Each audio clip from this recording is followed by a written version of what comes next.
The Var Aldrin intelligence came through the Noble Council correspondence, as it always did, embedded in the administrative notes, which arrived by messenger in a sealed packet twice monthly, and which contained, in the official layer, updates on the legal review's procedural status, and in the informal layer, the social and political information that Var Aldrin had come to understand Kael found useful.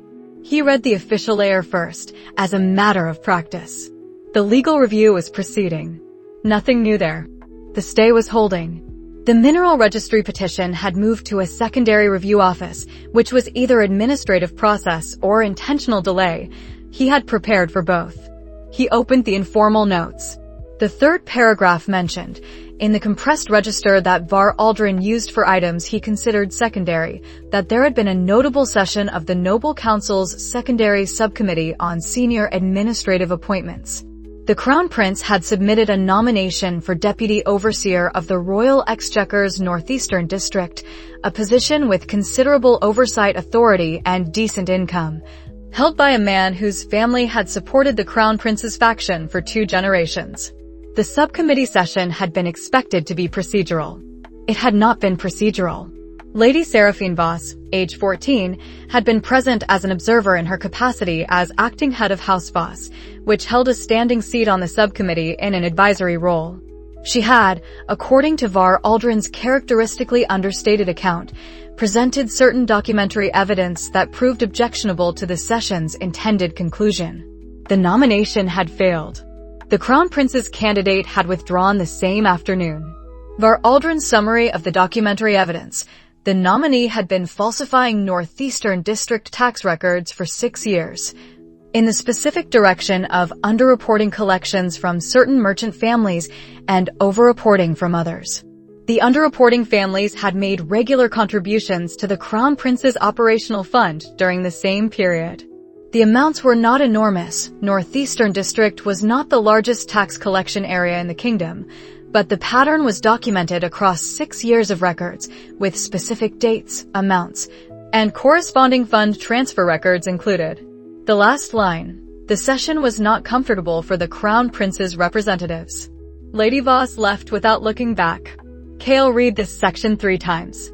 The third time, he set the letter down and remained still for a period he did not measure precisely, which was longer than he normally remained still when reading routine intelligence. This was not a considered choice. He noticed it occurring and allowed it to continue because it seemed to be serving a function. He had known about Lady Seraphine Voss since the previous year. The Noble Council Junior Advisory note in the Var Aldrin correspondence had mentioned her at 13, the quality of her analysis when she participated in Noble Council discussions. He had filed this under, note, young, capable, unknown goal. He had not revised the file since then, because no new information had arrived to require revision. This information required revision. He pulled the notation from his 4th cross-reference file, where he kept intelligence items that did not yet have a designated category. The entry was brief: Lady Seraphine Voss, House Voss, currently 13 at time of entry, acting head of House Voss since father's death, Noble Council Junior Advisory capacity, observed to analyze political situations with precision beyond age and station. Note: prior knowledge described her as the primary antagonist of the protagonist's academy years. Review. He had written review 18 months ago and had not yet reviewed it because the available intelligence had been too thin to review usefully. He now had 2 data points. At 13, Noble Council Advisory Session. Analysis demonstrating precision and awareness of the political landscape that exceeded what most adult counselors would produce. No action taken that was visible from the outside. At 14, a Crown Prince's candidate for a senior position removed. Not by a political maneuver, not through rival nominations, coalition pressure, or procedural delay. By evidence. 6 years of documented falsification, organized and presented in a council session in a way that made the nomination impossible to advance without either denying the evidence or defending corruption openly. The Crown Prince could not deny evidence without more evidence. He could not defend corruption openly without political cost exceeding the value of placing his candidate. He had been left without a functional response, in public, by a 14-year-old girl. He set the letter down again. He thought about what he had understood the world to be, not the full version he'd possessed before the rebirth, which had faded to useful general impressions over the years, but the operative frame he'd been working with since the awakening ceremony. The genre conventions had given him a general expectation of terrain, a brilliant protagonist working from obscurity, an aristocratic faction protecting entrenched interests, a ruthless villainess aligned with the powers that would oppose the protagonist's goals. He had been using this frame as a first approximation.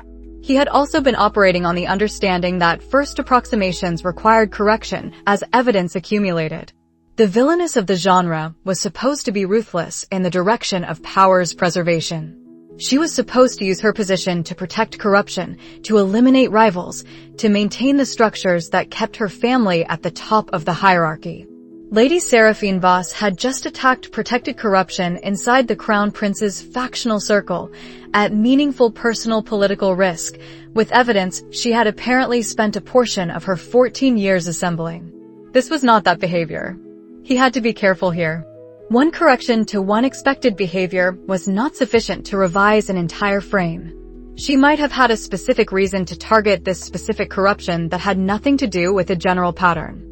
She might be playing a longer game whose surface behavior looked like anti-corruption, but whose actual function was the political elimination of the Crown Prince's faction, for reasons that could still be as ruthless as the iconography suggested.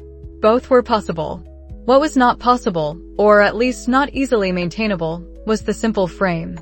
The simple frame had been wrong in at least one direction. Simple frames wrong in one direction were usually wrong in others. He returned to the letter. He read it a fourth time. The line he had read past, Lady Voss left without looking back. He noted this. Not the theatrical version of not looking back, not the performed exit. Aldrin's phrasing was specifically dry. He did not aestheticize things. If he wrote left without looking back, he meant that she was someone who completed an action and then moved to the next action without requiring confirmation of the first one's effect. She was 14 and had been operating in public for at least a year that was visible in his intelligence record. She would be 15 or possibly 16 when he arrived at the academy, depending on exact timing.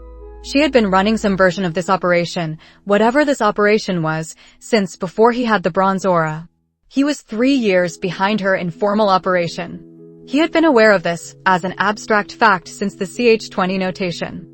He was now aware of it as a specific problem, because whatever she was building was already substantially built, and he was going to walk into the Academy's environment in approximately 1 year without knowing what it was she was building toward. He made a new file for Seraphine Voss. Not in the fourth cross-reference, in a dedicated section of the compartment, separate and labeled. He wrote, in the first entry, only the 2 data points and the questions each raised. He did not fill in the answers, because he did not have them. At the bottom he wrote, treat as high-priority intelligence target. Next data point when available. He sealed the new file and returned to the official correspondence, which he finished processing in the remaining time before dinner. The legal review status, the mineral registry petition's procedural movement, the Crestfall freeze agreement's most recent administrative note. All of these were the actual content of what required action. The Seraphine file required no action. It required more information, and more information would arrive in its own time. Through the study window, the February morning was gray with the particular quality of late winter's grayness, not the clear cold of December, or the clouded warmth of approaching spring, but the specific colorless gray of a season that had been running too long. The south field had a light frost on it. The frost caught the flat light and made the grass look faintly lit from inside, which was a thing about this landscape he had noticed twice now and found each time slightly surprising, as though the fact of it kept exceeding his expectation of it. He went back to work. The analysis took 3 evenings. Not because the analysis was difficult, it was not, in the sense of requiring information he didn't have, since he had only 2 data points and the analysis could only range as far as 2 data points allowed. What took 3 evenings was the work that came before the analysis, the work of being clear about what his prior frame had been and what it had asserted, so that the revision was precise rather than a general shifting of assumptions in an untracked direction. He had been operating with the following understanding since the awakening ceremony: Seraphine Voss, future primary antagonist. Ruthless. Aligned with the aristocratic and factional powers that would form the primary institutional obstacle to the protagonist's goals. Capable. This had never been in question, because the iconography of the genre always granted the antagonist genuine capability. Ruthless in the direction of protecting her family's and the faction's interests, which meant corruption tolerated if it was beneficial, rivals eliminated if threatening, alliance structures built on leverage rather than genuine partnership. He wrote this out in his private cipher, the full frame, exactly as he had been holding it, without revision. He wrote it in plain language rather than the shorthand he used for most cipher entries, because plain language made the assumptions visible in a way that shorthand could conceal. Then he wrote the 2 data points beneath it. At 13, Noble Council Junior Advisory Capacity.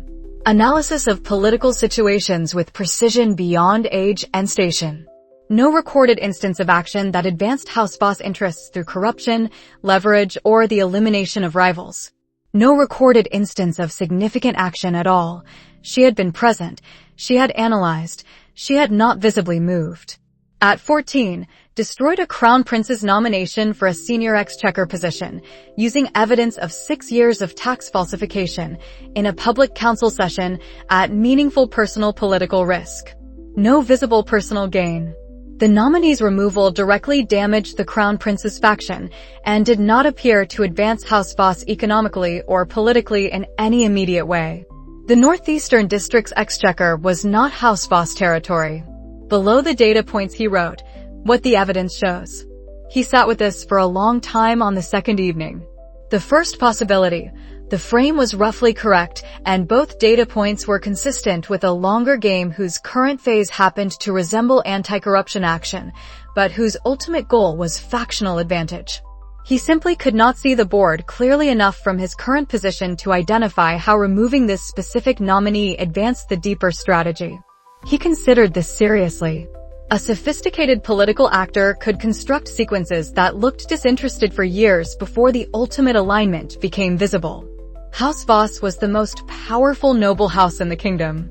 Seraphine Voss was its acting head at some early age. She was not politically naive. She might be constructing a decade-long play in which appearing to remove corruption was the mechanism for building the kind of institutional credibility that would eventually translate into something more direct. But a 14-year-old who had spent years assembling 6 years of tax falsification records on a Crown Prince's exchequer nominee was not constructing a simple factional play. The investment of effort and the specific nature of the target suggested something more focused than accumulating leverage over the Crown Prince's faction. There were easier paths to that goal. Factional leverage did not require this degree of documentation specificity. There were shorter routes to embarrassing the Crown Prince publicly if that had been the object. Unless the documentation was the point. Unless the corruption itself was the target, and the factional damage to the Crown Prince was incidental. He wrote, possible goal. She goes after the corruption. The faction is secondary. He stared at this. If this was correct, if Seraphine Voss was not protecting corrupt power but attacking it, at personal political risk, with no visible personal gain, then she was not what the prior frame had described. She might still be dangerous to him. Attacks corruption and will act as antagonist to this protagonist were not mutually exclusive statements. A person with her apparent capability and risk tolerance operating with opaque goals was dangerous simply by virtue of the opacity, regardless of whether the goal was admirable. But the danger was a completely different shape from what he'd expected. He crossed out 2 words in the frame he had written. He crossed out ruthless and aligned, in the sense the frame had meant them. He did not write replacements. The space needed to stay open until he had enough data points to fill it accurately. What he wrote instead, at the bottom of the analysis page. 2 reports. Pattern consistent. Targets protected corruption. Risk taken disproportionate to direct faction benefit. No visible personal gain in either instance. Open question. What goal produces this behavior? Hypothesis. She is working towards something that requires removing corruption as a precondition. The larger goal is unknown. Status. I do not know what she is doing. This is the honest assessment. Then below that, separately on the third evening. Unknown goal. High capability. High risk tolerance. Do not approach. Do not dismiss. He read this back. It was accurate. It was the most accurate thing he could write with what he had, and he verified that it was accurate before closing the entry, because accuracy in intelligence records mattered in proportion to the importance of the subject. And he had just moved Seraphine Voss to a dedicated file. Then he sat with the secondary implication. He had been carrying a frame for 2 years that had been wrong in at least one significant dimension. The correction was not comfortable, not because the frame had mattered to him as such. He tried not to become attached to frames. Attachment to frames was how people failed to see contradicting evidence until it was too late. But because finding one significant error pointed toward a broader problem. If the villainous frame was wrong, what else was? He thought about the Sovereign Core. The novel's account, a defective, fractured core that nonetheless produced the strongest aura in the kingdom by the story's peak. He had accepted this, because the evidence of the core's unusual behavior was consistent. The bronze aura's density, the signature below threshold, the qualities Gareth had confirmed after the breakthrough. But he had accepted the label Sovereign Core from the prior knowledge without external verification, because there had been no external source to verify against. Aldous had confirmed the core was unusual and rare. He had not named it Sovereign Core. He had not named it at all. The name came from the novel. The Sovereign Core label was a claim he had been treating as confirmed when it was in fact only consistent with the available evidence. Consistent with was not confirmed by. He filed this under uncertain. Requires Academy research when magical theory archives are accessible. Then he returned to the Seraphine analysis, which had produced one more item worth noting. She was 3 years ahead of him in formal operation. At 13, she had been doing what he was doing privately, operating within power structures with precision and patience, but in public, in noble council sessions. She would be 3 additional years ahead of him when he arrived at the Academy. He would be walking into an environment where she had been present and operating for the entirety of his own preparation period. He did not know what she was building there. This was not a problem he could solve from the Ashford barony with the available resources.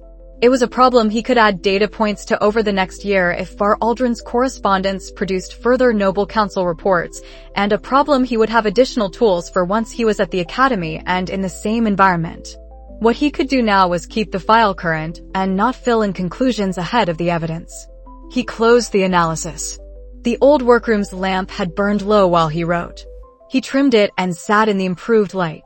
Outside, the February wind came off the east and made the old workroom's single-shuttered window rattle at its hinge in the way it always had, which was a thing he had registered so many times in the past year and a half that it had become the background sound of close attention rather than a distraction from it. He took out the 4th section of Aldous' cipher book, which he had not yet reached, but which sat in the compartment like a known weight. The 3rd section was still in progress. He opened it to where he had left off. The work required specific attention, and specific attention was what he had available. He applied it. He was 13. He had approximately 14 months before the Academy, if the timeline the Torrent arrangement was building toward held. 14 months, a 4th section of cipher theory, and a Seraphine Voss file that currently contained 2 data points and space for the ones that would follow. He worked until the lamp burned down again, then trimmed it again, and kept working.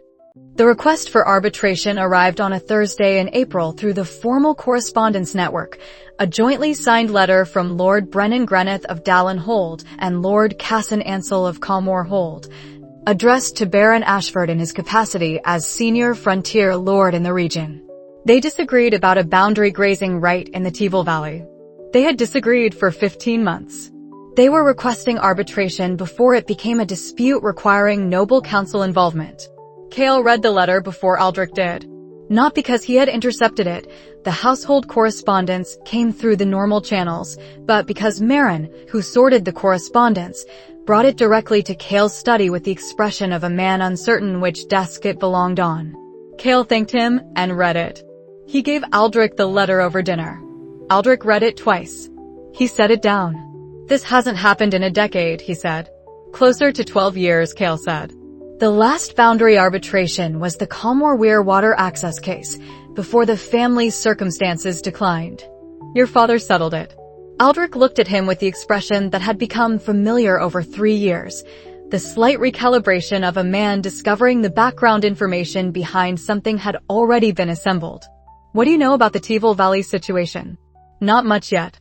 I know the Teviot runs through a shared boundary area between Dallin and Calmore, approximately 4 miles long, with the best lowland grazing in that sector of the frontier. Greneth's family has held traditional grazing rights in the lower valley for over 40 years. Ansell's family holds the upland terrain that includes the valley's water source. The dispute is almost certainly about seasonal access, Greneth claiming the grazing right supersedes Ansell's ability to restrict access, or Ansell claiming water rights include some authority to limit downstream grazing during drought conditions. Probably both. And the resolution? I don't know yet. I'll need the historical records. He spent 5 evenings in the barony's records archive, not a large archive. The family's period of decline had not been conducive to careful documentation, and some records were missing entirely, and supplemented what he found there with what he could request from the Frontier Administration Registry through Var Aldrin's office. By the end of the 5 evenings, he had a usable picture. The traditional right in question was approximately 70 years old. It predated both the Greneth and Ansell families' specific holdings in their current form. The original grant had been to a grazing cooperative that had since dissolved. Both families were successors to partial cooperative rights, which meant neither had clean, unambiguous title to the disputed access under pure law. What they had was a pattern of use. Greneth's family had exercised the grazing right continuously, Ansell's family had exercised water management rights consistently, and the legal question of which pattern of use took precedence when they conflicted was genuinely unsettled. He spent one more evening preparing Aldrich's briefing materials. The materials covered the historical record, the established uses, the legal framework for pattern of use precedents in frontier boundary cases, and the equitable resolution he believed the evidence supported. He presented the resolution as one option among several. He was careful about this. The arbitration was Aldrich's to conduct, and material that made the outcome look predetermined would produce an arbitration that felt predetermined, which would undermine the social function the whole process was supposed to serve. The session was held in the main hall on the 3rd Thursday in April. Both lords arrived that morning. Greneth was 53, a direct man with calloused hands and the bearing of someone who managed his land personally rather than through layers of stewards. He had been at the Teviot arbitration once before, in his father's time, and had not been satisfied with that resolution. This information came from the historical record and explained the edge in his letter. Ansell was 37, careful in speech, the kind of frontier lord who had recently hired a solicitor and was thinking about hiring a second. He arrived with a document case and the specific preparedness of a man who expected to need it. They did not look at each other when Kael met them at the gate. Aldrich held the session from the main chair at the center of the hall. Kael sat at the side table with the documentary materials, in the background position he had used for every significant meeting in the past 2 years. He did not speak during the session. He did not need to. Aldrich had the briefing materials in his head, not memorized in the recitation sense, but understood in the way he understood the South Field's drainage pattern, as his own knowledge, arrived at through his own attention. When Greneth made a claim about the traditional right's legal weight, Aldrich knew what it was worth under the settled record. When Ansell raised the drought restriction argument, Aldrich could distinguish the parts of the argument that had precedent from the parts that didn't. The preparation had done this. What the preparation hadn't given him, couldn't give him, was the particular quality of authority that was already present, the authority of a man with no personal stake in the outcome. Greneth and Ansell were both watching for the arbitrator to tilt. To favor the family with better political connections, the larger holding, the more useful future alliance. Aldrich did not tilt. He was genuinely trying to find the fair division, and both men could see that he was, and this produced its own kind of persuasive force that no quantity of documented precedent could substitute for. The resolution, the Teviot Valley's lower grazing rights were confirmed as Greneth's under traditional use, exercisable from spring equinox to autumn equinox. Ansel retained management authority over the water flow from his upland terrain. In drought years, defined as years when the valley's stream flow dropped below a measurable threshold drawn from the Frontier Administration Registry's climate records, Ansel's water management authority superseded Grenetha's grazing right for a period not to exceed 30 days per season, with compensation payable to Greneth during the restricted period at the standard grazing lease rate. Both men received most of what they had asked for. Neither received everything. There was a silence of approximately 30 seconds when Aldrich read the resolution's terms aloud. Kael watched both faces from the side table. Grenetha's calculation was visible. The spring-through-autumn window was what he'd actually needed. The drought compensation was something he hadn't expected to receive. The activation threshold being pulled from official climate records rather than left to Ansel's assessment removed the primary enforcement ambiguity. His expression moved through the arithmetic and arrived at something that was neither enthusiasm nor resignation, but the specific satisfaction of a man who had been treated fairly and recognized it. Ansel's calculation was less immediately visible, but he reached it. His water authority was confirmed. The activation threshold was clearly defined and independently verifiable, and 30 days was sufficient for a severe drought management cycle. His solicitor would want to review the compensation rate, but the rate Aldrich had cited was the standard rate and wouldn't produce grounds for challenge. Acceptable, Greneth said. I'll have my solicitor review the drought threshold definition, Ansel said, but yes. Acceptable. Aldrich nodded. He looked, for a moment, exactly like what he was, a man who had just settled something that had needed settling, and was not planning to make it mean more than that. Kael wrote the formal arbitration record that evening. Both lords signed it the following morning before leaving.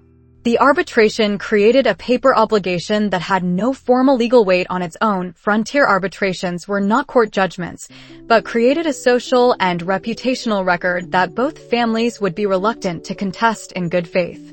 More immediately, both lords had been received at the Ashford barony and had their dispute resolved competently and equitably. In a frontier sector where competent, equitable resolution of disputes was sufficiently rare to be remarked on, this was worth something that would spread without requiring active distribution.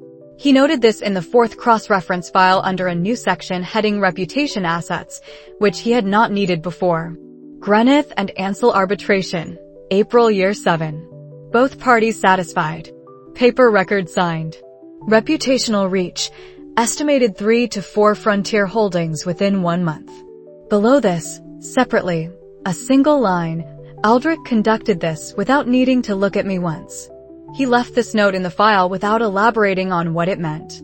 What it meant was clear enough that elaboration would have made it smaller. He ran the backfield perimeter in June in full dark. This was not running blind. His spatial sense operated independent of light, a radius of roughly 8 feet in all directions in which the position of objects registered with the same quality of certainty as objects seen in good light. The fence posts were there, not as forms his eyes resolved, but as positions his body registered, the way an experienced carpenter registers the square of a joint without needing to look. He ran the perimeter at pace and didn't hit anything. The spatial sense had not always been able to do this. In the early months, the first year of deliberate practice, when Aldous was working through the theory with him, it had required active concentration to maintain at any range beyond 3 or 4 feet. He had practiced it the way Aldous had prescribed for everything, in small increments, with specific attention to the quality of the exercise rather than the quantity of repetition. By year 5, he could hold it passively at 6 feet. By year 6, 8, he was working toward 12. 12 feet was where the fold starting position had the most control. He ran the perimeter twice, came back to the workroom, and ran the quarterly assessment he kept in his head rather than on paper.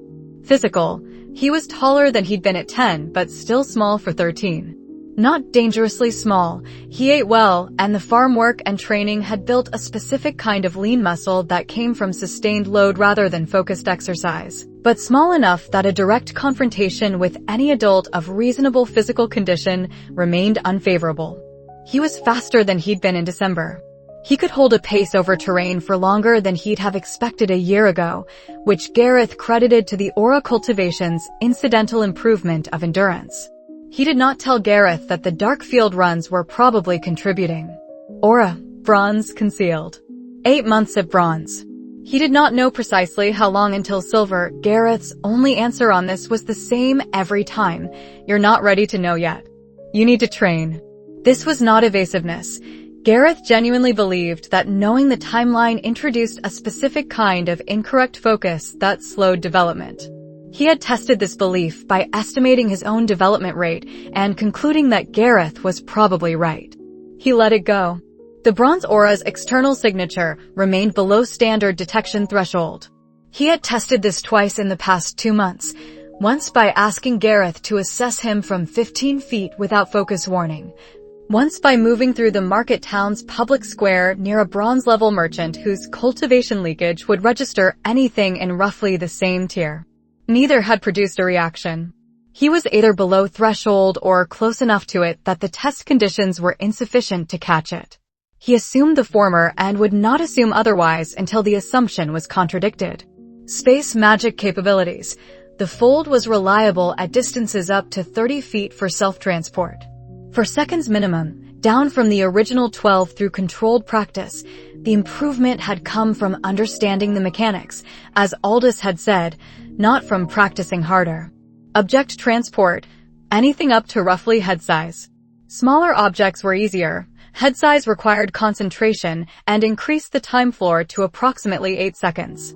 He was working on larger objects, which was less a question of power than of maintaining the fold's geometry over a larger spatial claim.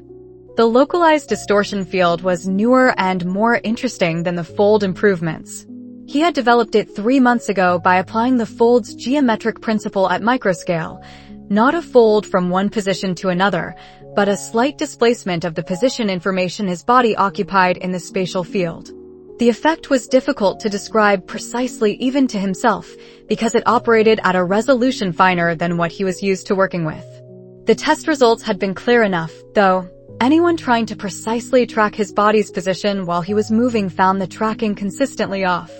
He had tested this against Gareth, who had the best trained eye for physical tracking of anyone in his current environment.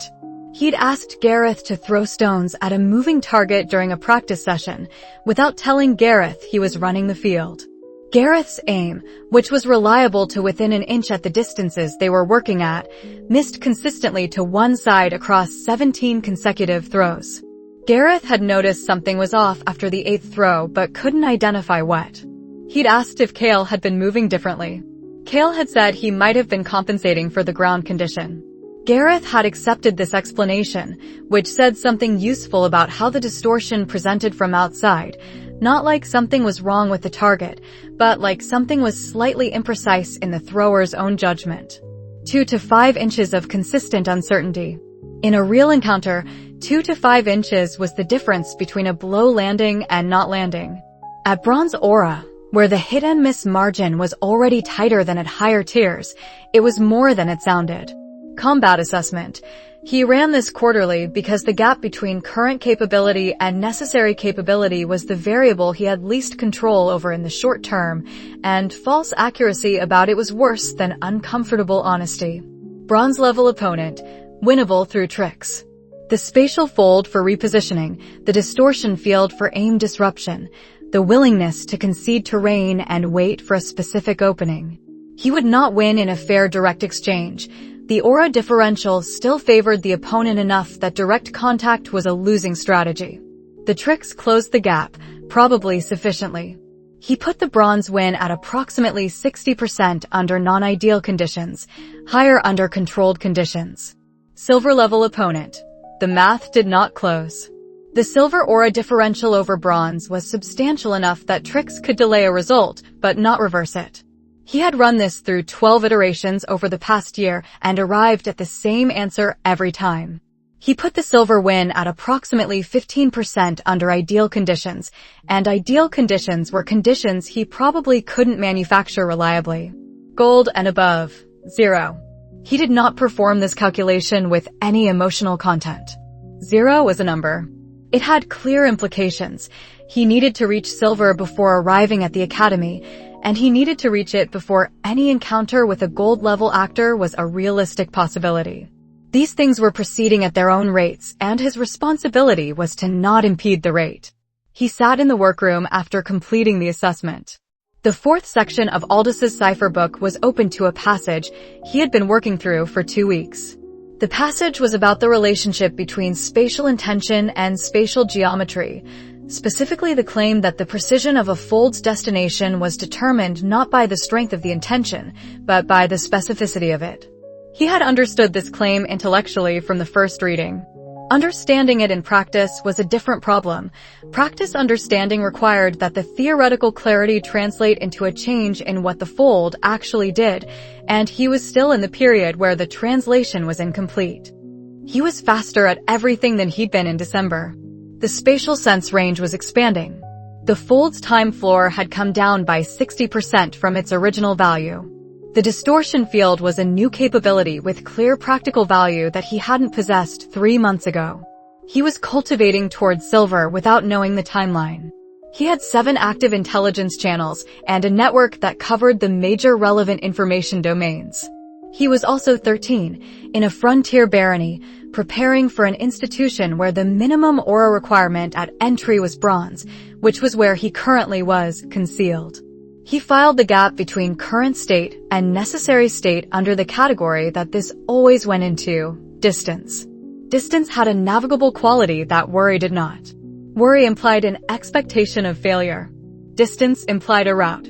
The route required work, and the work was the next thing in front of him, which was this passage in the fourth section. He picked up the pen. The workroom was quiet. The June night outside was mild, warm enough that the workroom's old walls held the day's heat rather than requiring the lamp for warmth. The lamp was necessary anyway. The passage required close attention, and close attention required light. He trimmed the wick and settled into the specific quality of concentration the cipher book demanded, which was the closest thing to peace he knew how to produce on purpose. 3 chapters remaining in the fourth section before he could assess whether he had understood what Aldous meant by spatial intention. He intended to complete them before the Academy invitation arrived. He began. The regional harvest festival ran 3 days in late August. Aldrich attended as he had every year of his life. The exception would have been remarkable and remarked on. This year Kael went with him for the first time. He had framed this at dinner 2 weeks before as educational, useful for Kael to meet the frontier's political figures before the Academy, to understand the social landscape he would be operating in as the Ashford barony's heir. Aldrich had agreed with the framing, which was accurate as far as it went. What it did not include was that he had been thinking about attending since year 4, when he had understood that the network could not tell him what physical presence told him, and had filed it as a gap in his information-gathering toolkit. The festival was held at Thornfield, the regional market town, which expanded itself 3 days each harvest year into something that was neither quite a town nor quite a fair, permanent buildings supplemented by canvas market structures.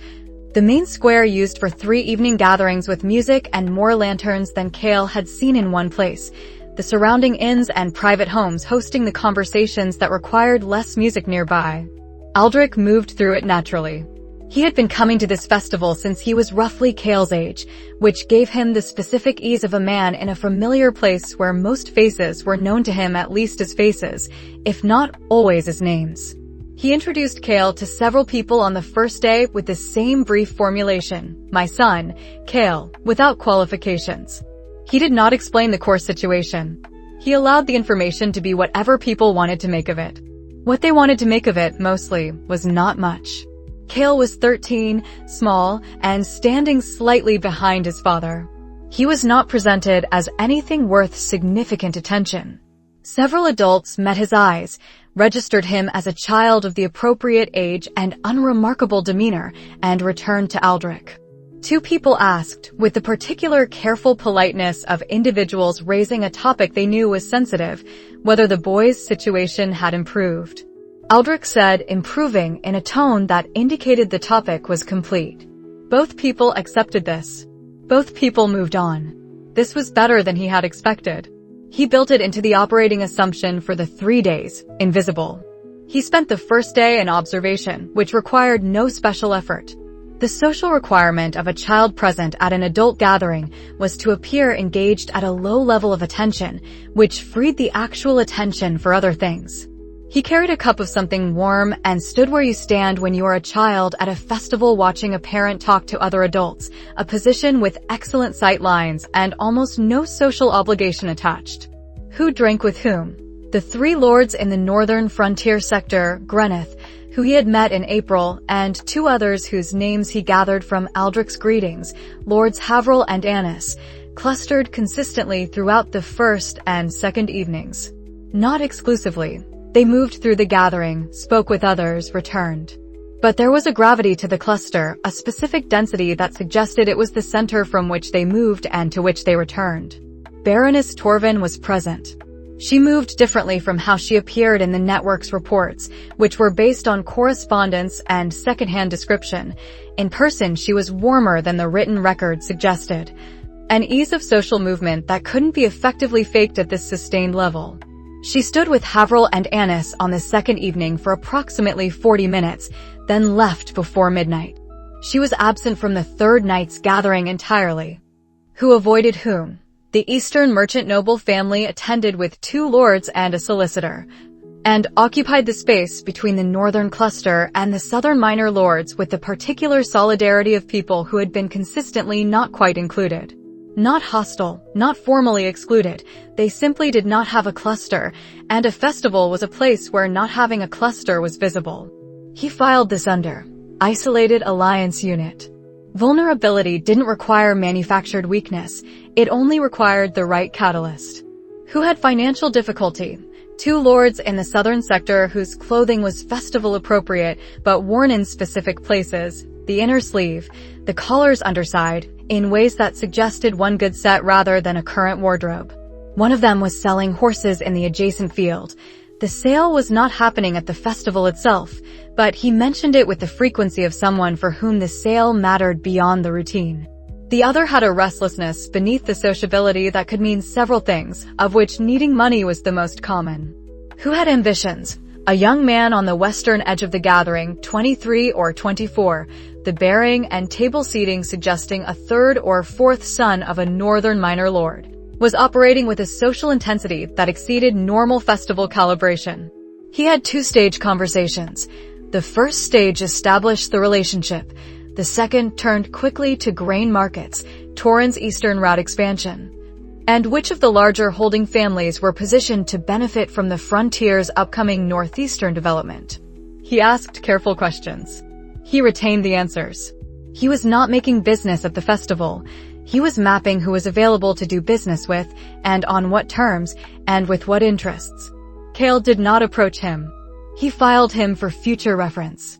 On the second evening, standing at the main square's edge with a cup of cold cider while Aldrich spoke with Greneth about how the Teval resolution had been received in the northern sector, 2 older lords were talking at the tent pole 6 feet to Kael's left. They were being careful in the way people were careful about certain topics, not whispering, not using codes, simply speaking quietly enough that the words didn't carry past their immediate vicinity. He was standing in the right place to hear. They were talking about the king. Not by name. The situation in the capital, with a specific weighted pause that was its own kind of naming. One of them said, if it's 2 years, that's manageable. The coalition holds together that long without anyone needing to commit. The other said, assume 1 and hope for 2. 2 is not what the physicians are describing. The first man was quiet for a moment and then said, then we're already in it. They moved on to something else. He stayed where he was until Aldrich finished with Greneth and came to find him. He added the exchange to the succession monitoring file when they returned to the rooms at the inn. His previous estimate had been 2 years, held since CH-33's monitoring entry, based on the available intelligence's general indicators. These 2 men, who evidently had more direct access to the physician's assessments, were placing the range at 1 to 2 with the true estimate toward the lower end. He revised the minimum. Succession minimum, 1 year. Update, August year 7. Source, Frontier Lord Direct Intelligence, Harvest Festival. On the 3rd morning, walking to the market square early, he passed a laneway where 2 people were arguing in low voices. The woman was wearing House Crestfall colors, not a lord or steward he recognized, a senior retainer perhaps. She walked away before he could hear the subject. He noted Crestfall's retainer presence at the festival and added the notation to the Crestfall file. He returned to Thornfield's main square and stood in the morning and thought about the 3 days of information he was carrying. The network had told him things about most of these people. He had Torrens commercial intelligence on the merchant noble house's recent transactions. He had Var Aldrin's administrative data on the Northern Lord's legal standing. He had the Fourth Cross-Reference file's political mapping of the Southern Lords' coalition alignment. All of this existed in the network. None of it told him what Baroness Torvin looked like when she heard a mention of Crestfall's eastern land acquisition. He had watched her face in a conversation with Annis on the first evening. Annis had mentioned the acquisition in passing, a routine commercial reference, and something had moved briefly through her expression. Not alarm, not anger. Something more like the specific alertness of a person who has been watching a particular development and has just received information that changes its rate of approach. That information was not in the network. It existed only in a room, on a particular face, at a particular moment. He wrote in cipher that evening, "The network is accurate about what happens. Physical presence is the only instrument that tells you what things mean to the people they happen to." He also noted, there were 4 more frontier festivals before the Academy that he knew of. He added attendance at all 4 to the list of things he intended to do before leaving. The information from the 3 days went into 5 different files. He processed it methodically on the return ride. Aldrich rode ahead by 2 links. The autumn rode clear and cooling toward evening, and by the time Thornfield's rooftops had disappeared behind the hill, the festival's intelligence had been sorted into its appropriate categories and was available for cross-reference. What remained that wasn't sortable, the specific quality of sitting at a dinner table while 12 lords talked around him, registering the room. Not the content of what was said. The room itself. The way the room changed when a particular name came up.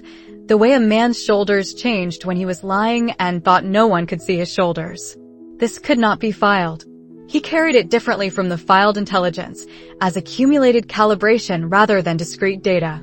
The people in his intelligence files were now people he had been in a room with, and being in a room with someone was not replaceable by any quantity of secondhand reports about them. He had been in the network for 3 years. This was the first time he'd understood what the network couldn't be. He discovered the 4th section's difference on a Thursday evening in October. He had been working through Aldous' cipher book for 2 years and 4 months.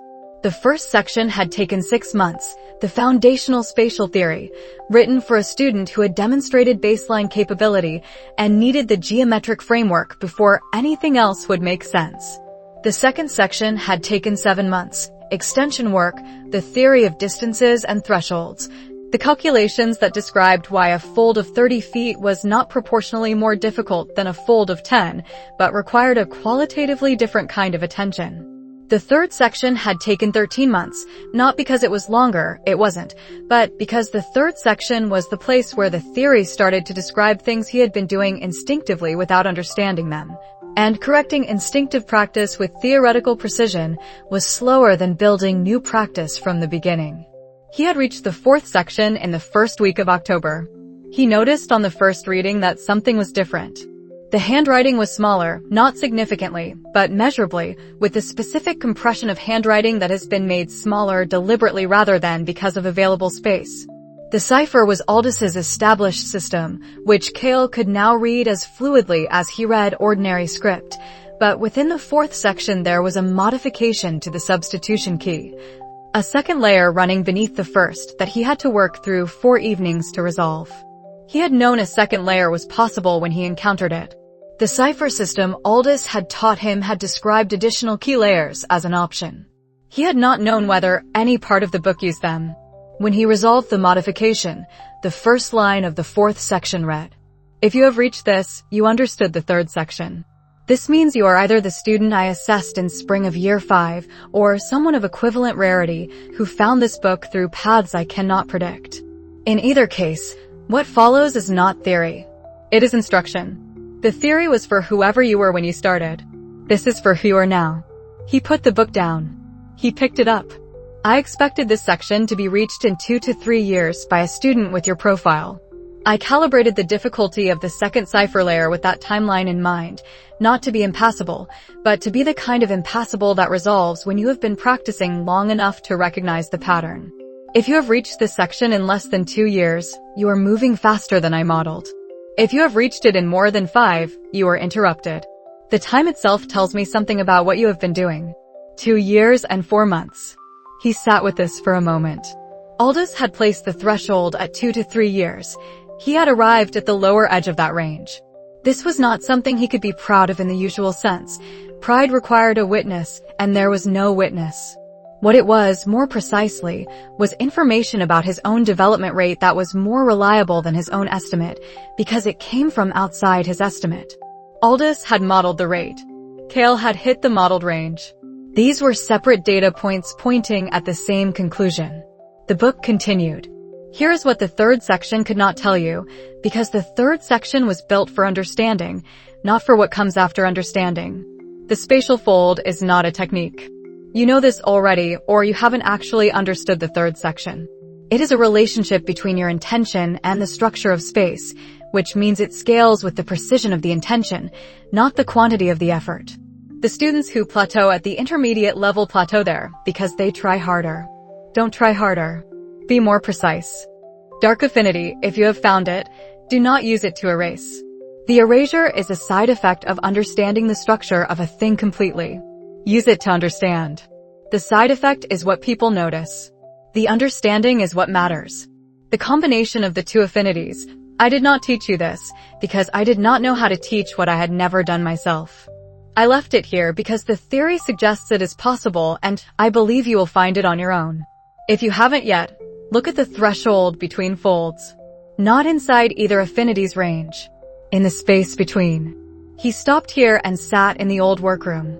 The combination. He had been thinking about it since June, when the first deliberate dark engagement had clarified the affinity's nature clearly enough to make the combination a coherent concept rather than a vague possibility. He had not attempted it yet because he had not been certain the separate practices were stable enough. Aldous had now described the mechanism, the threshold between folds, the space between two positions rather than either one. He would try it next month. He continued reading. I didn't leave before dawn because I was avoiding the conversation. He stopped again, for longer. I left before dawn because there is no version of the conversation where you ask me why I came and I tell you the full answer without causing problems I am not free to cause.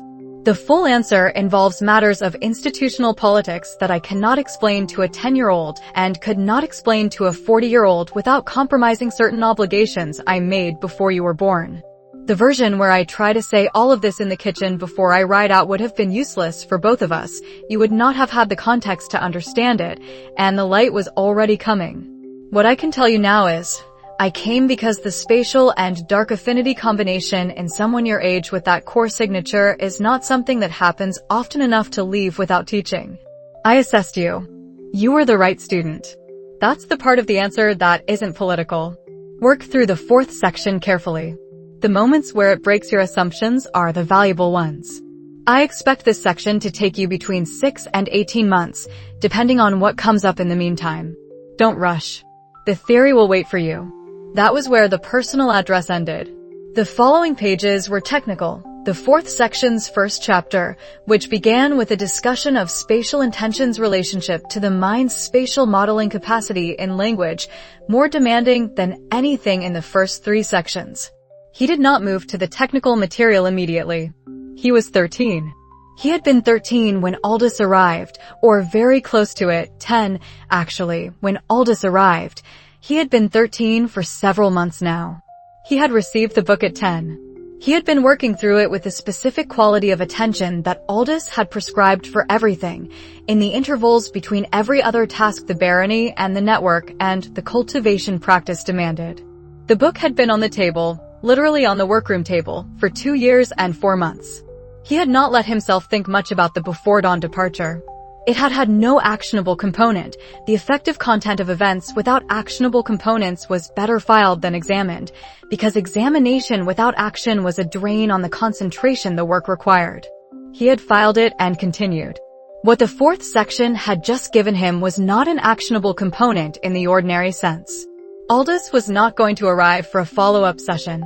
The before-dawn departure was still what it had been. Nothing about the letter's content changed the facts of the situation. What it changed was the quality of the silence. He had been working through a book whose author had, on the 31st day of their acquaintance, confirmed the existence of two affinities and a core characteristic that Kael had been uncertain how to categorize, and then had ridden away before the household was awake and had not been heard from since. The book had been the only point of contact. For 2 years and 4 months, the book had been teaching him in the register Aldous used precise, spare, specific. And he had been learning in that register and had not had a way to know whether that was enough or whether Aldous had assessed him at 10 and concluded the assessment was sufficient and moved on. You were the right student. He held this in the way he held most things that did not fit the categories, not examining it, not filing it, simply registering that it was there. Then he read the fourth section's first technical chapter, which was about spatial intension's relationship to geometric modeling, and which immediately clarified 3 things he had been doing imprecisely for 18 months. He made notes in his cipher. The notes were detailed. He worked until midnight. The October wind came off the east with the first real cold of the season. The workroom's walls held the cold out better than the main house did, which was one of its advantages.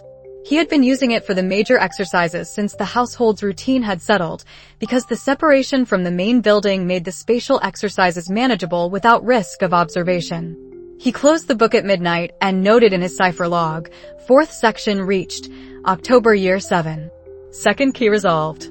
Technical content, proceeding. Personal content, filed. He walked back to the main house. The barony was quiet. Aldrich's room was dark. The household was asleep. He went to bed and slept without issue and woke in the morning to the specific quality of early autumn light that came through the study window when he was at his desk by 6. He took out the 4th section's second technical chapter. He began. He thought about the combination for 6 months before he attempted it. Not continuously, sustained thought without attempt would have been a distraction from the separate practice that had to come first. He had to develop fluency with the dark affinity and isolation before the combination was a sensible attempt. You could not combine 2 things you could not hold separately with confidence, and the dark affinity's particular quality, the sense of process, of entropy unfolding, of the intrinsic structure of a thing revealing itself under attention, required a specific kind of focus that he had been stabilizing since June year SIX's first deliberate engagement. When the 4th section arrived in October and confirmed that Aldous had left the combination as something to discover, look at the threshold between folds, in the space between, he had the theoretical direction. He spent a month building the spatial side of the mechanism in isolation before introducing the dark element. The threshold between folds was a concept he had not tried to access before. The fold, in standard practice, was a direct relationship between 2 positions, with no emphasis on the transition between them. He had to develop the ability to hold his attention at the transition rather than moving through it. This took 3 weeks of nightly practice to get right. The feeling, when he had it right, was similar to the feeling of stopping at the top of a breath, a position of genuine suspension rather than movement in either direction. In November, he attempted the combination. He set up in the old workroom with a candle lit and a pebble on the table and a full night available. The full night was not because he expected the attempt to take all night, he expected it to take 30 minutes and to fail, but because the aftermath of a significant magical attempt sometimes produced effects he could not predict in advance. And having time was better than not having time. He began with the spatial fold. The fold was familiar by now in the way a practice technique became familiar. Not easy, but its demands were known. He established the starting position, released his hold on it in the specific way the 3rd section described. Not let go, but stopped holding, a distinction that had taken 4 months to fully separate in practice, and held only the destination. The fold opened between them, not visible, not audible, but present as a change in the way the room's spatial information was organized. He held the fold at the transition. Then, at the threshold, he allowed the dark affinity's attention to engage. The 2 qualities were immediately in tension, in a way that wasn't painful but required the particular stillness that came from not trying to resolve a tension, but simply holding both sides of it simultaneously. The spatial fold was position, pure geometric relationship, point to point. The dark affinity was process, not position but change, the thing happening between one state and another. These were not opposites. The fourth section's theoretical framing suggested they were complementary aspects of the same underlying phenomenon. But holding them simultaneously was different from understanding that they were complementary. The fold collapsed. He sat for 10 minutes. Not reviewing what had failed, he had been watching it carefully enough that he knew what had failed, but allowing the spatial sense to settle back to its baseline before the next attempt. Rushing a reset was how you made the second attempt with imprecise starting conditions. Second attempt, same setup. He established the fold, held the transition, began to allow the dark engagement. This time he did not try to hold both qualities at equal weight. He allowed the spatial fold to remain dominant and introduced the dark engagement at the very edge of the threshold, not inside the fold's geometry, but at its outer boundary, where the fold existed as a transition rather than as a position. Something happened at the boundary. Not the fold expanding into dark territory. Not the dark engagement distorting the fold's geometry. Something he did not have a precise description for. The boundary between the fold's two positions developing a kind of thickness. Where the fold had been a relationship between 2 points, it now had, at its midpoint, a zone. Not a destination, not a third position, but a space of indefinite state where the spatial relationship was suspended. He released both affinities. The room returned to its normal configuration. He sat for longer than the first recovery.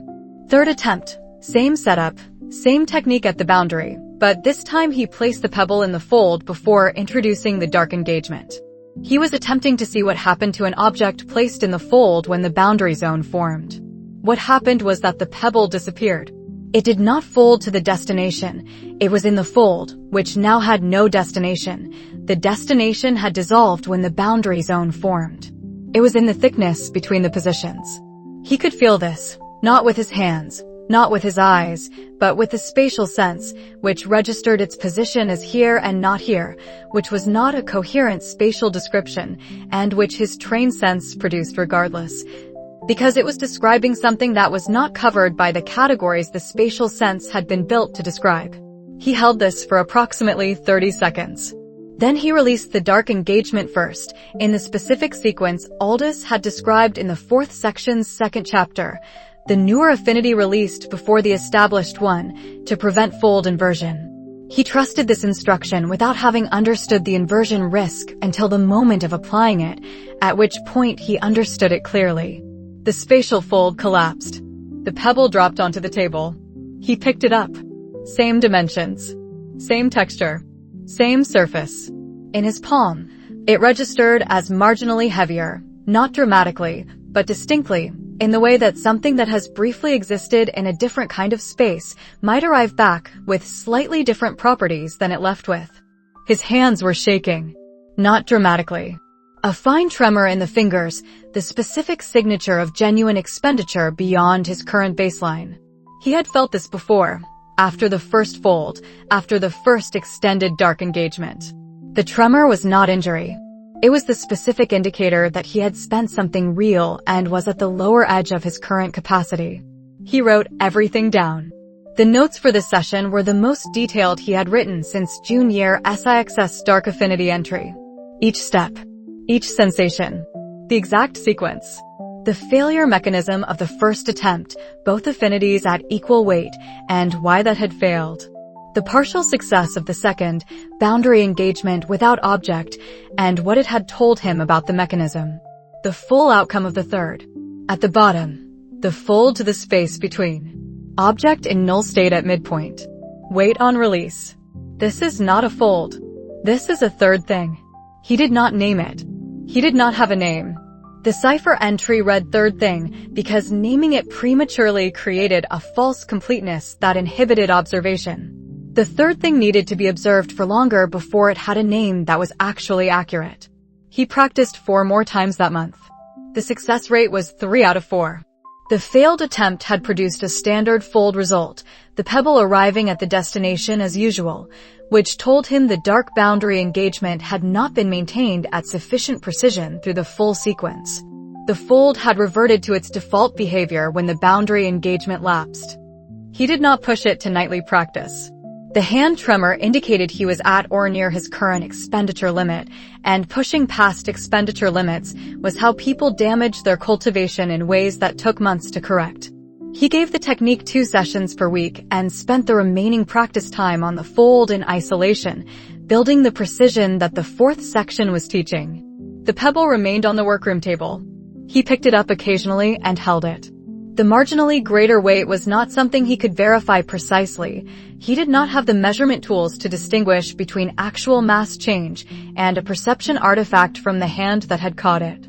He noted this in the cipher entry: weight change on release, subjective, possible objective component, instrumentation required to verify, hold as hypothesis.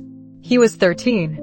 He had discovered something he could not name and could not fully control and had no external reference for, which was, he had learned over 3 years, the position from which every useful development began.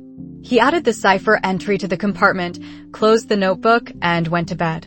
Through the old workroom's window, November was dark and dry. The first hard frost was approximately a week away, by the quality of the air. He had been wrong about frost timing before. The frontier's micro-weather was local enough that the Tevel Valley 2 leagues east had different conditions than the barony's low ground. He was wrong about a lot of things currently. He filed this as normal and slept. He didn't dream. This was a fact he had catalogued about himself by age 11, when the rebirth's early disorientation had settled enough to allow self-inventory. His sleep was efficient, without trailing images or carried narratives from the night. He woke clean, with no gap between sleep and alert. He had not investigated this as a problem because it hadn't produced problems, and a characteristic that produced no problems was more efficiently catalogued as a characteristic than investigated as a deficit. He dreamed on the night of the winter solstice. He was in the study, not sleeping in the study, not aware of having fallen asleep. He was simply in the study, and then he was somewhere else, with no transition between them that he could locate afterward. The somewhere else had the specific quality of place rather than narrative, not events unfolding but a location existing, with him in it. A throne. Not a decorative object, not a ceremonial prop. A structural fact in the way that the Ashford barony's iron deposits were a structural fact, real, old, weight-bearing. It was built from 2 kinds of light, and built was imprecise because it implied material, and neither light was material in the ordinary sense. One of them he recognized from inside himself, the specific quality of the dark affinity's presence, which from the outside read as darkness, but from the inside was something more precisely described as the visible face of process, of entropy given presence. The other he had no experiential reference for, gold in the way that light was gold at specific hours of a specific kind of morning, warm and specifically sourced rather than ambient. The throne had someone in it. He could not see the face. This was not the horror story convention of a face hidden for effect. The figure was present. The face was present. It simply shifted, in the way that a flame shape was always the same flame and always different. The posture was clear, the ease of someone comfortable with the weight of the seat. Not aggressive, not performing. Settled. There was a room. The room had no walls, or the walls were present the way the edge of his spatial sense was present in the waking world. There, defined, structurally real, not visible as solid surfaces, but as the boundaries of a space. The room had dimensions. He could feel them. His spatial sense was active. This was the detail that made the rest of it matter. His spatial sense was an instrument he had been developing and calibrating for 3 years, and it was active in the dream the way it was active in the workroom during an exercise session, not as a vague impression, but as a specific, precise reading of the spatial environment around him. The room had coordinates. It had a position in the same spatial continuum that contained the Ashford barony's south field, and the old workroom and Thornfield, and the capital, and everything else his spatial sense had ever registered. The room was somewhere. He did not know where. The spatial sense gave him the information that it was real and did not give him the information that would have allowed him to find it. He woke up. He was in the study chair, where he had apparently been for long enough that the lamp had burned to its lower third. The study's windows were dark. His spatial sense was operating at normal baseline. The study's walls, the desk, the chair, the lamp, the window frame, all in their standard positions, all registering exactly where they had always been. He sat without moving for several minutes. The inventory he ran was methodical, because methodical was the appropriate response to something that did not fit the existing categories. He was awake. He was in the study. He had been asleep. He had dreamed. He had, while dreaming, had his spatial sense active in a way he had never experienced, registering a location that his waking state spatial sense did not have access to. Two possibilities. The first, the spatial sense had malfunctioned during sleep, producing a convincingly precise, but ultimately false registration. The subjective experience of dream content could be indistinguishable from waking experience while it was occurring. There was no obvious reason why a spatial sense reading generated by the dreaming mind would register differently from a valid reading. He had no evidence that the spatial sense was immune to the particular distortions of the dreaming state. The second, the room was real, and his spatial sense had, through some mechanism he could not explain, accessed its coordinates while he was in a reduced waking state where the normal constraints on the spatial senses range did not apply. He took both possibilities seriously. He took the second more seriously than the first, because he had been using the spatial sense as a calibrated instrument for 3 years. And calibrated instruments that produced accurate readings within their known range and then produced unexpected results in new conditions were more interesting than calibrated instruments that malfunctioned randomly. Random malfunction was less informative than systematic extension. If the second possibility was correct, if reduced waking state allowed the spatial sense to reach further than the waking state permitted, this was information about the instrument's actual range that his 3 years of waking state practice had not produced. He thought about the figure. The posture, seated with the ease of long occupancy. The clothing, formal, old in a specific way. He had seen enough of the Ashford historical records, which went back 80 years to the founding and referenced older events, to have a reference point for formal dress through the Valdres Kingdom's recent centuries. This was older than recent centuries. The design was not anything he could place in the records he had personally read, but it had the quality of something from the Unification era or earlier, structural, ceremonial, built to last. He wrote it down. All of it, in specific cipher. The physical description of the throne, the spatial sense reading and its quality, the exact character of the two-light construction, the figure's posture, the fact that the face shifted. The specific impression that the room had real coordinates. At the bottom he wrote, spatial sense registered coordinates. Real location possible. Unknown. Then, below that, do not attempt to verify from current position. Insufficient tools. Academy Magical Theory Archives, Space Magic History, Ancient Sites, Theoretical Range of Spatial Perception under Altered States. Hold open.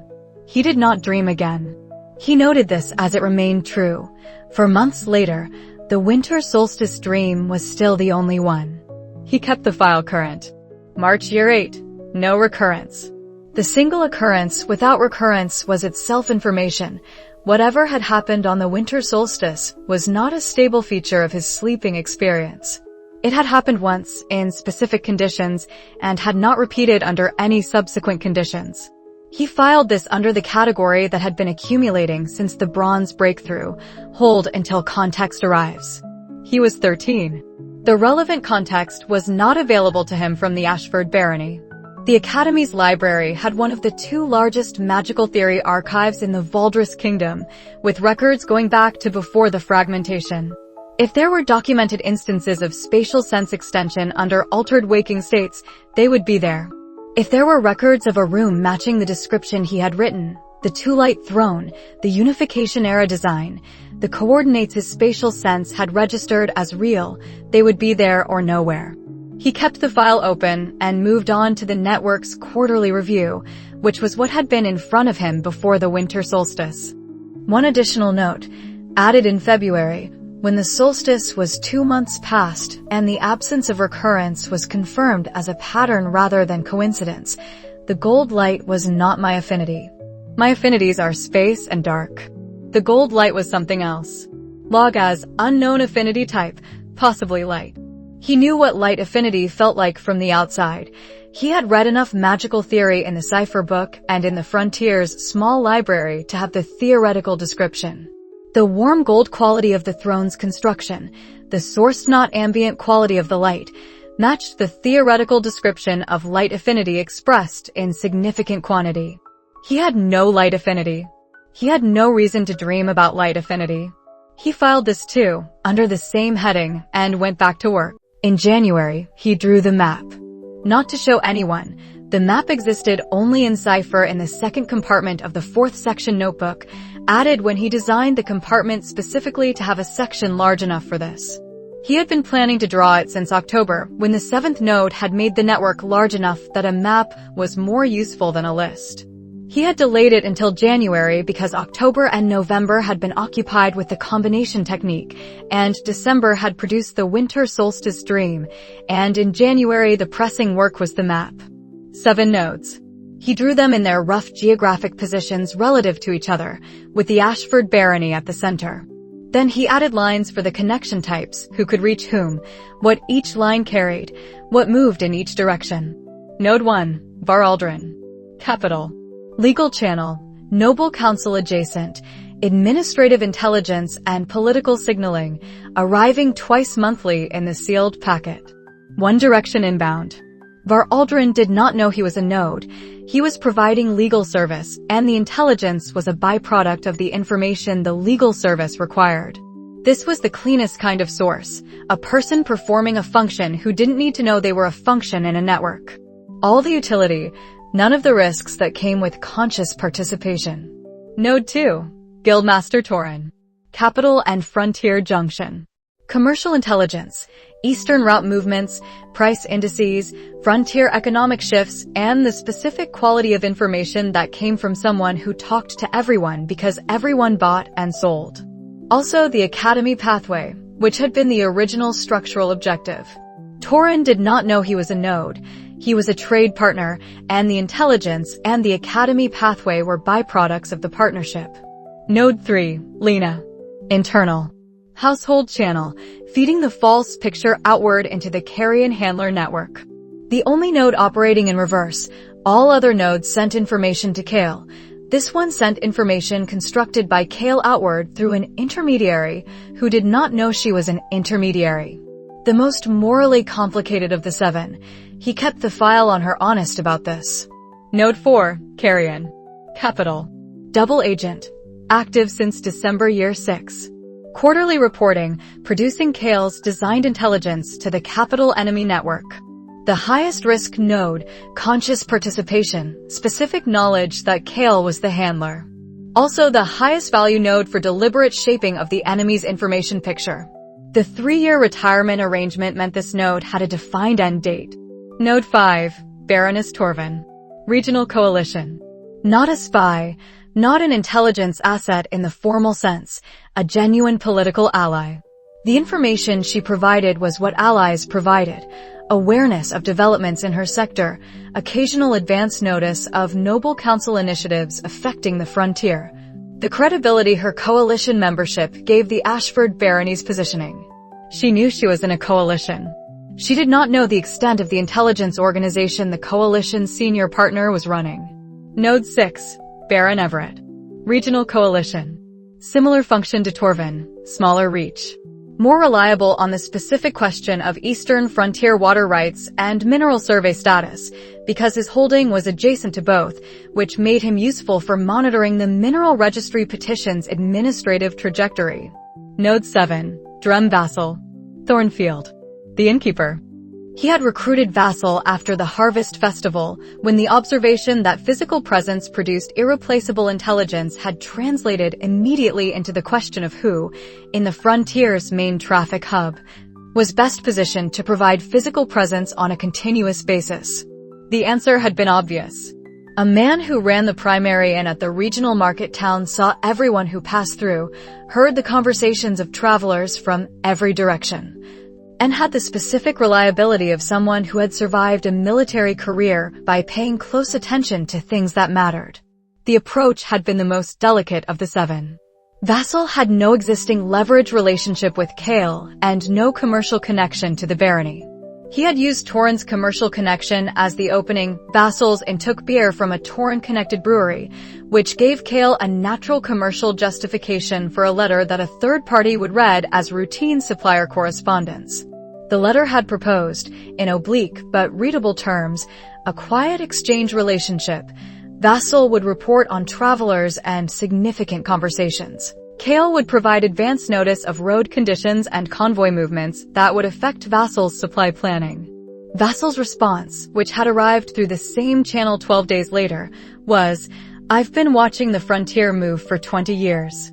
Be specific about what you need and I'll tell you if I can get it." He had been specific. Vassal had been getting it since November. He looked at the map. 7 nodes. The map looked like what intelligence maps looked like in theory. A network of lines radiating from a center, coverage across geographic and functional areas, multiple overlapping sources for significant developments. It was, as best he could assess, the most sophisticated intelligence infrastructure available to any frontier barony in the region. The network existed entirely in his head. This was not dramatic phrasing, it was accurate in a specific and structural sense. The 4th cross-reference file contained notes about each node's general function, described in terms opaque to anyone who did not already know the network structure. It did not contain the identities of the nodes, because the identities of intelligence sources were the most sensitive information in the network, and keeping them in any external record was a risk he had never been willing to take. Aldrin knew he was a lawyer, but not that he was a node. Torrin knew he was a trade partner, but not that he was a node. Carrion knew he was a double agent and knew Kael was the handler, but did not know the full network's architecture. No one else knew anything. If he were killed tonight, the network would go silent within 6 months. Carrion would lose his quarterly briefing materials and would calculate his risk exposure and either revert to his original handlers or go quiet. Lena would continue her Tuesday through Thursday evenings, but the information reaching Carrion's handler network would be unmanaged and real rather than the designed false picture, which would produce an immediate strategic problem for the Ashford barony's information posture. Vassal would wait for correspondence and eventually conclude the arrangement was over. Aldrin and Torrin would continue their existing relationships, unaware that anything had ended. He was 13 years old and the single point of failure for an intelligence network he had spent 3 years building. He noted this without particular anxiety, not because the situation wasn't genuinely concerning, but because concerning situations with no immediate remedy were more efficiently addressed by mapping them clearly than by maintaining elevated concern. The map was clear. The problem was structural. Compartmentalization and redundancy were architectural opposites, and the network security depended on compartmentalization. He could not solve this problem with the resources currently available. He could partially address it. He wrote in the notebook's cipher margin, partial redundancy options. 1. Carrion. Secondary instruction set triggered by absence of quarterly briefing materials for 2 consecutive quarters.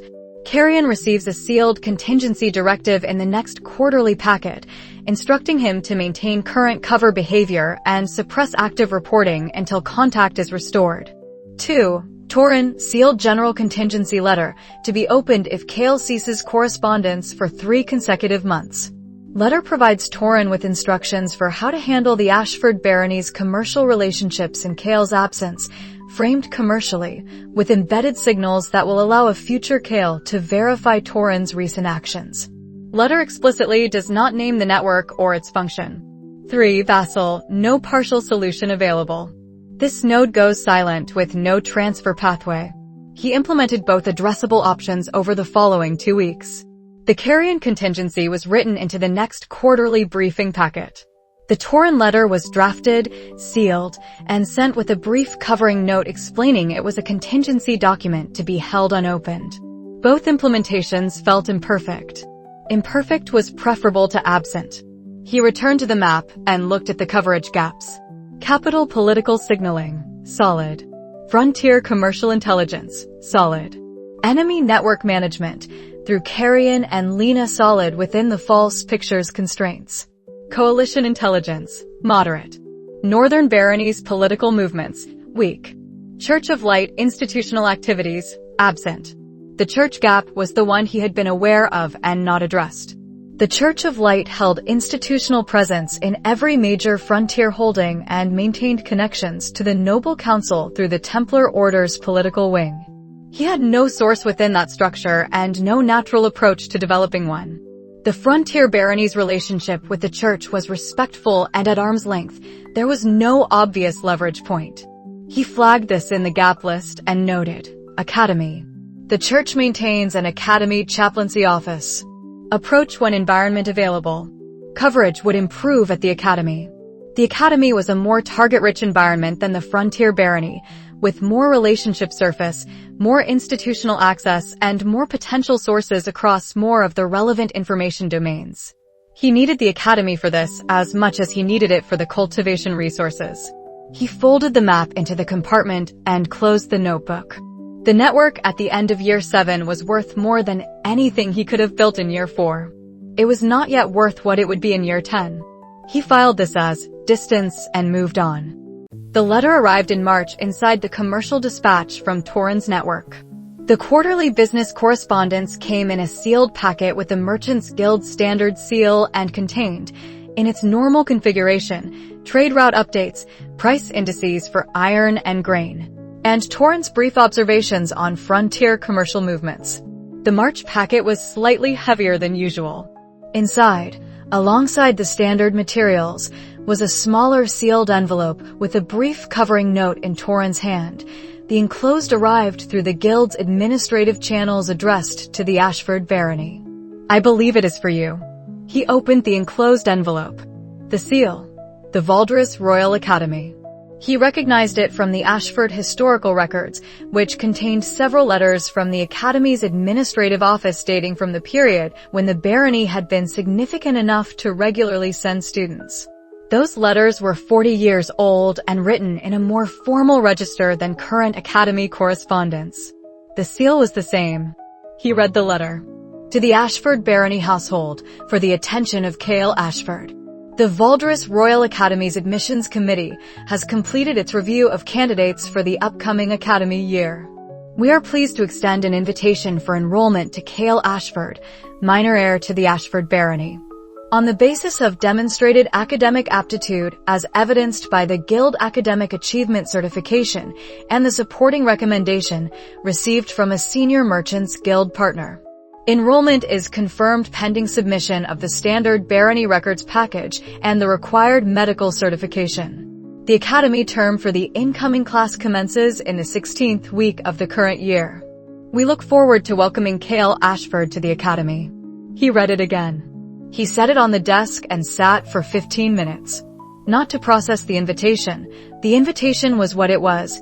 He had been building toward it for 3 years, and its arrival confirmed the preparation had worked and required no further processing. The 15 minutes were something else. The closest description he could find, in the examination he conducted while sitting, was the specific feeling of having completed an arc. Not finished, the Academy was the beginning of the next thing, not the end of anything. But the arc from the Torren meeting in August year 5 to this March morning was complete. The preparation, the relationship, the Academy pathway, built and arrived at in the expected time with the expected mechanism. The evidence that it had worked was in his hands. He had been making this kind of architecture for 3 years. He had not previously felt the completion of a 3-year arc in a single moment. It was a different quality from the individual operational completions, Carrion's conversion, the border arbitration, the first fold. Those were specific events concluding. This was a structure concluding, all of the component parts, from the Torren research in year 5 to the Guild certification to the commercial relationship to the recommendation letter, cohering into the sealed envelope with the Academy's 40-year-old seal. He noted the feeling, named it as accurately as he could, and filed it. Then he started the list. The list was what the next thing required. He had approximately 7 months. The Academy's 16th week commencement was mid-spring by the frontier calendar, which placed departure in approximately late spring. The journey from the frontier barony to the capital where the Academy was located took approximately 2 weeks, meaning departure from Ashford in approximately 5 to 6 months. Cultivation.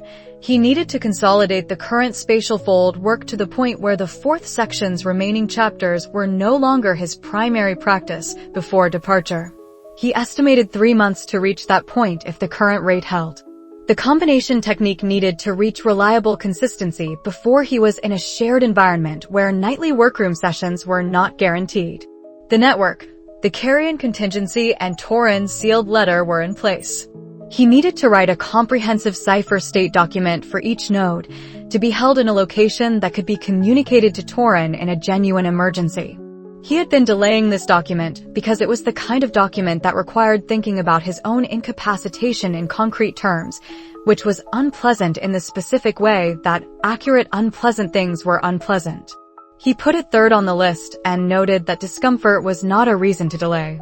Academy academic preparation, magical theory, aura cultivation, history, law, economics.